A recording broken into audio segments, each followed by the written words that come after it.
Hi guys, Folk here and welcome to another FIFA 21 Road to the Final SBC. It is Sunday at 6 PM and EA have given us an 84 rated Felipe Anderson, which is very interesting. So the last two Road to the Final SBCs have both been Brazilians on the left hand side. Alexandro as a left back and then Felipe Anderson now of course at Porto as a left mid. And I might do this SBC. As you guys know, I've got a full Brazilian squad apart from Luis Suarez at striker. I do have also Road to the Final Tyson, who's also a left winger. So this is kind of interesting as to whether I might do Felipe Anderson. Only one segment, so we'll have a look as well in a second how Porto are doing in the group. We'll have a look at the cards. And also, have they given us any other SBCs? They've given us something there for a UCL rare player. The team of the upgrade pack is still there. Anything in leagues? No, there's nothing there and nothing for upgrades either. So it is just the Felipe Anderson SBC. We'll have a look at the stats in a second. I mean, his base stats do look pretty interesting. I'm going to say max 85 rated squad or 84 rated squad. It's 184 rated squad with one team of the week, which of course you can get by doing the team of the week upgrade pack, and very high chemistry requirements. So you will ideally need to build into a one league team. And that is all you have to do, which is pretty good. That's going to be maximum 50,000 coins, probably slightly less than 50,000 coins. He's there for the next week as well. He might be the final, I'm pretty certain he'll be the final UCL Road to the Final SBC. We've had like about 4 UCL Road to the Final SBCs. We only had one Europa League one, which is Atal. I reckon we'll get one more Road to the Final SBC during this promo, and it will be a Europa League one, probably on Tuesday. They tend not to really give us too much nowadays on a Monday. So let's have a look at his in-game stats. 4-star, 4-star is pretty good. Nice work rate, high, medium. Nice height as well for a left-sided player, in my personal opinion. I would be wanting to use him as a left winger if I was to go and get this card. His in-game stats, superb on the pace. His shooting stats in shot power are fantastic. It doesn't matter that he's only got 74 finishing.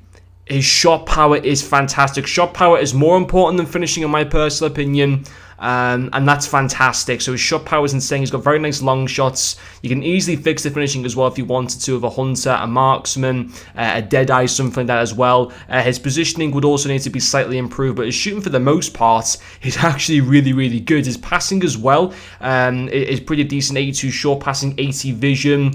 That's also pretty, sound all around there. His dribbling, his agility and balance, class there. Happy days. His dribbling is going to feel so smooth on the ball. He'll feel very, very similar to Tyson, which is kind of, it's got me in a situation where I don't know whether to do the SBC, if he's going to feel like the exact same as him. Maybe if Porto have a better chance of going through, then maybe I will do him and sell Tyson in that case.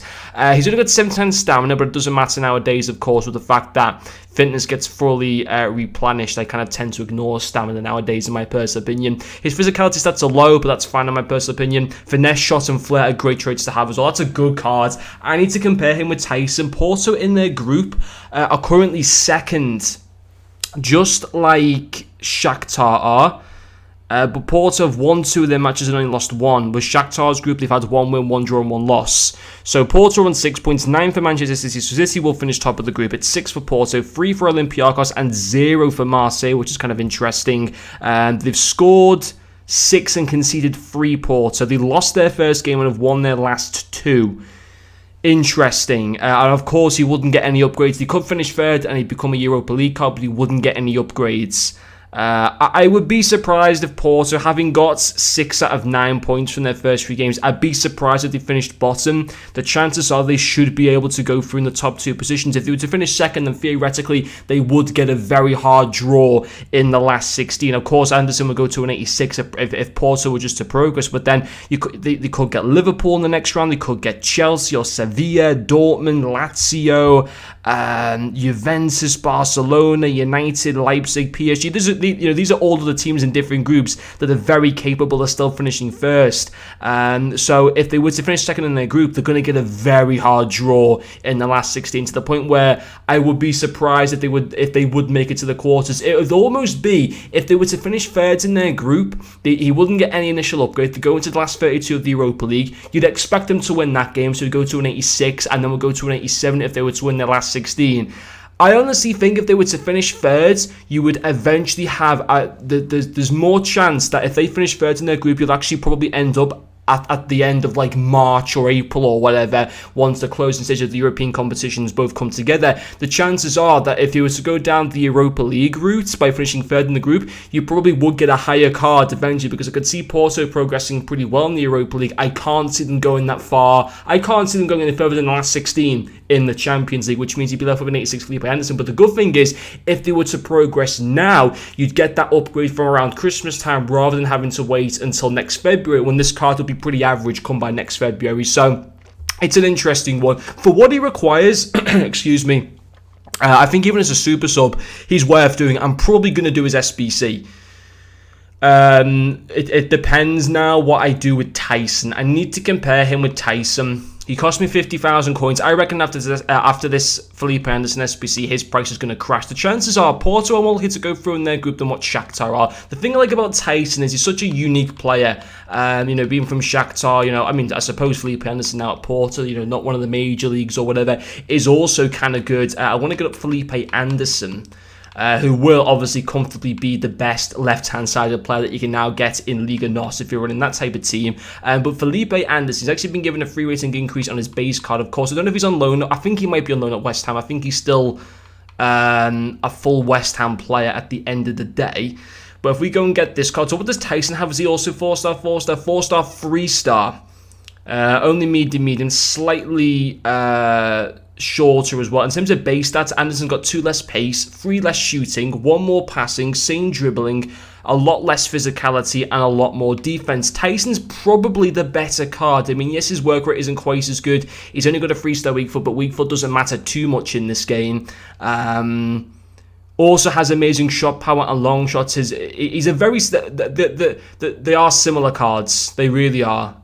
Player traits are probably slightly better for Felipe Anderson. I think also in the player bio here, Anderson... I think on the whole...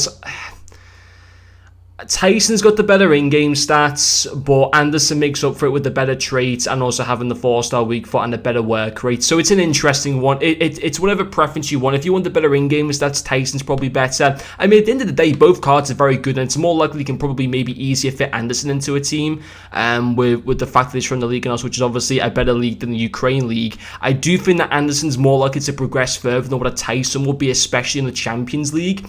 Again, the same problem with Shakhtar is it's almost kind of better than going down the Europa League route, although they wouldn't get the initial upgrade. So it's a very interesting SBC. I'm probably going to do it.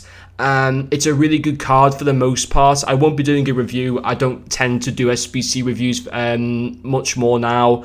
Especially for being on a Sunday night. It's not really I don't want to play FIFA on a Sunday night, to be quite honest. But the SBC, in my personal opinion, yes, it's good value for money. It's worth taking the gamble. It's only an 84 rated squad with 1 in form. I'm sure that most of you guys should be able to afford that very, very easily. There are no other SBCs, no new objectives either in both objectives and milestones. So that is all the content for today, guys. So on the whole, it's a really cool SBC, and I do think he's, for what he requires, he's pretty cheap. He's worth taking the risk, in my personal opinion, and doing this SBC. Even having him as like a super sub would be very effective, in my opinion. But anyway, guys, hopefully you have enjoyed watching this video, and I'll see you guys later.